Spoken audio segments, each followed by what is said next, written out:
You ask Tiger to solve. This deals with linear equations with one unknown. The final result is n equals 15. Let's solve it step by step. Group all constants on the right side of the equation.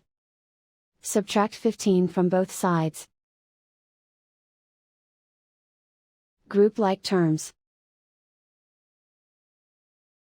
Simplify the arithmetic.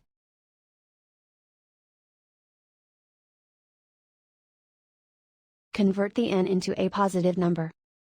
Multiply both sides by -1.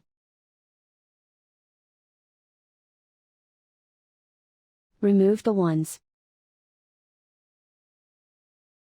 Simplify the arithmetic. And so the final result is n equals 15.